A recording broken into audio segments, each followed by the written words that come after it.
वडोदरा की महाराजा सयाजीराव यूनिवर्सिटी की arts faculty से जुड़ी हुई एक अच्छी खबर सामने आ रही है।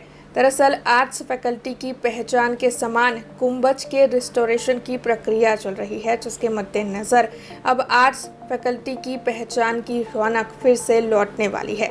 दरअसल काफ़ी वक्त पहले महाराजा सयाजीराव यूनिवर्सिटी की ऐतिहासिक इमारत आर्ट्स फैकल्टी की रचना की गई थी। साल 1980 में 8,30,150 रुपयों के खर्च पर इस ऐतिहासिक बिल्डिंग की स्थापना हुई थी और उसी के बाद से आर्ट्स फैकल्टी की पहचान उसके ऊपर बनाया हुआ गुंबज बन गया था।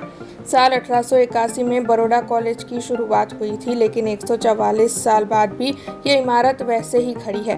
हालांकि गुंबज थोड़ा सा काला पड़ गया था, जिसके मद्देनजर 5.60 करोड़ रुपयों के खर्च पर रिस्टोरेशन की प्रक्रिया जारी है और ये रिस्टोरेशन की कामगिरी 25% तक पूर्ण हो चुकी है, जिसके मद्देनजर अब ये ऐतिहासिक गुंबज की रौनक फिर से लौटने की आस लोगों के मन में जगी है। आप सब जाणो છો કે 3 મહિના પહેલાં આપણે આર્ટ્સ ફેકલ્ટીના ગુંબજનું રેસ્ટોરેશન કામ શરૂ કરી દીધું હતું અને આપણા આદરણીય વાઇસ ચાન્સલર પ્રોફેસર વિજયકુમાર શ્રીવાસ્તવના માર્ગદર્શનથી મોટાભાગનું કામ પતી ગયું છે।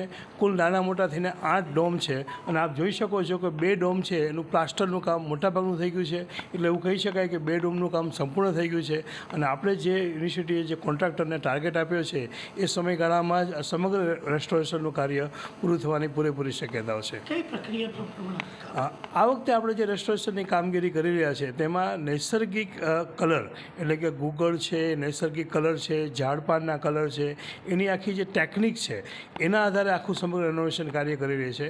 આ સમગ્ર રેસ્ટોરેશન કાર્યમાં આપણે કોઈપણ પ્રકારના હાનિકારક કેમિકલ્સનો ઉપયોગ કર્યો નથી।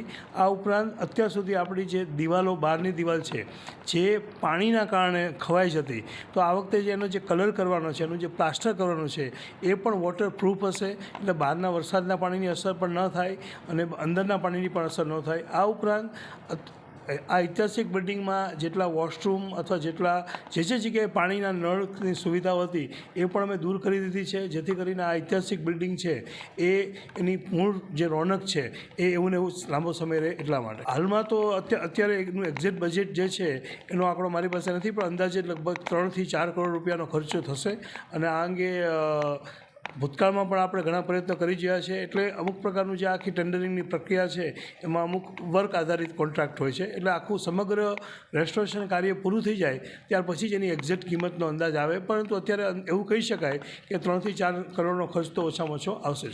अब खबरों से लगातार अपडेट रहना हुआ आसान। BRG न्यूज आपके मोबाइल स्क्रीन पर आज ही BRG न्यूज की mobile app Google play store और ऐप स्टोर से डाउनलोड करें और खबरों से लगातार जुड़े रहें।